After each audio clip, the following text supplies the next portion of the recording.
Hello అండి, మీలో ఎంతమందికి ఈవినింగ్ బఠానీ చాట్ అంటే ఇష్టం ఒకసారి నాతో షేర్ చేసుకోండి. ముందుగా అయితే ఎల్లో కలర్ బఠానీ కానీ వైట్ బఠానీ కానీ 8 అవర్స్ బాగా నానబెట్టేసాను అనమాట.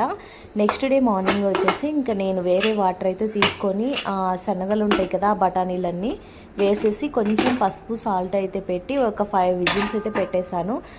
అది అనేది ఫ్లేవర్ మీరు తినేదాన్ని బట్టి ఉంటుందండి. బఠానీ గింజ అనేది ఎక్కువ ఉడకాలి అంటే ఇంకా 2 విజిల్స్ పెట్టుకోండి, లేదు కొంచెం తక్కువ ఉండాలంటే ఇలా నా మాదిరి పెట్టుకోండి. మీ ఇష్టం, అది మీరు తినేదాన్ని బట్టి ఉడికించుకోవచ్చు. నేనైతే 5 విజిల్స్ పెట్టాను అనమాట. ఇది ఎల్లో కలర్ బఠానీ కదా, బాగుంటాయండి ఈవినింగ్ టైంలో ఈ బఠానీ చాటు. మనం బయట పానీపూరి దగ్గరికి వెళ్ళినప్పుడు అక్కడ వాళ్ళు పానీపూరి దగ్గర బఠానీ చాట్ ఇస్తారు కదా, నాకైతే ఇది చాలా చాలా ఇష్టం అనమాట. అయితే నేను ఇంకో విజిల్ కూడా మరీ నెక్స్ట్ పెట్టుకున్నాను అనమాట. ఇంకా మనం ఉప్పు వేస్తే బఠానీలు అనేది ఉడకవండి. ఆ ఉప్పు అయితే వేసుకోకూడదు, ఇప్పుడే లాస్ట్లో వేసుకుందాం ఫైనల్గా. నేనైతే ఇంకో విజిల్ పెట్టుకుందామని చెప్పేసి పెట్టేశాను. తర్వాత అయితే నేను స్టీల్ కడాయి పెట్టుకొని ఆయిల్ వేసేసుకొని కొంచెం ఆనియన్స్, టమోటోస్ అనేది మీ ఇష్టం అండి. నాకు తెలిసినంత వరకు అయితే నేను చూసిన దగ్గర కంపల్సరీ టమోటాలు అయితే వేశారు, లేదంటే మనం పెప్పర్ పౌడర్ కానీ కొంచెం అట్లా వేసుకోవచ్చు టేస్ట్ని బట్టి. ఆమ్చూర్ పౌడర్ అండి, సారీ పెప్పర్ కాదు, ఆమ్చూర్ పౌడరు.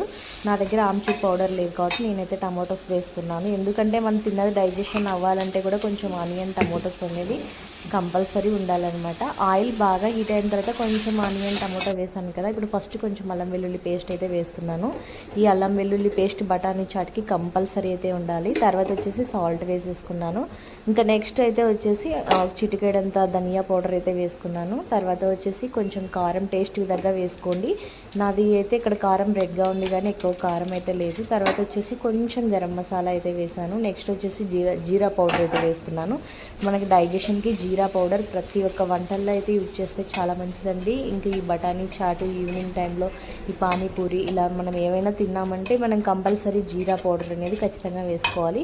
ఇంకా మీ దగ్గర ఇప్పుడు ఆమ్చూర్ పౌడర్ ఉందంటే ఆమ్చూర్ పౌడర్ కూడా వేసుకోండి. అలాగే వచ్చేసి ఇంకా కుక్కర్లో బఠానీస్ అయితే స్మాష్ చేసి కొన్ని వాటర్ అయితే వేసుకున్నానండి. ఇప్పుడు డైరెక్ట్ వేసేస్తానమాట. చూడండి, మనం బయట తింటే 20 రూపీస్కి కొంచెం కూడా రాదనమాట. అదే మనం ఇంట్లో చేసుకున్నామంటే మనస్ఫూర్తిగా ఫ్యామిలీ మొత్తం ఎంజాయ్ చేసేయచ్చు అనమాట.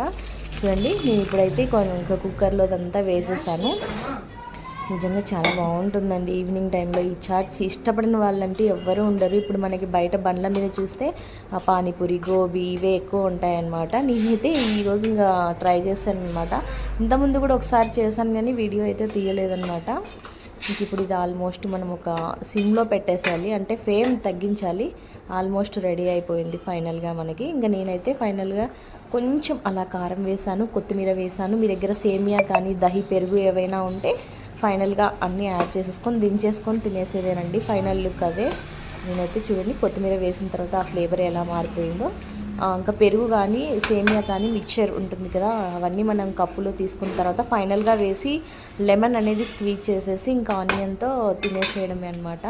నా దగ్గర అయితే ప్రజెంట్ పెరుగు అయితే ఉంది కానీ సేమ్ అయితే లేదనమాట, మిక్చర్ అయితే లేదు. చూడండి, ఫైనల్గా ఒక కప్పులోకైతే తీసేసుకున్నాను. తీసుకున్న తర్వాత ఇంకా దానిపైన వెంటనే పెరుగు, మిక్చర్, క్యారెట్ తురుము వేసుకొని ఇంకా తినడమే అనమాట. ఈ వీడియో నచ్చితే కంపల్సరీ లైక్ చేసి కామెంట్ చేయండి, నన్ను సపోర్ట్ చేసేయండి. ఇంకా వీడియో ఎలా అనిపించిందని మాత్రం మర్చిపోకుండా కామెంట్ చేసేయండి. Bye bye.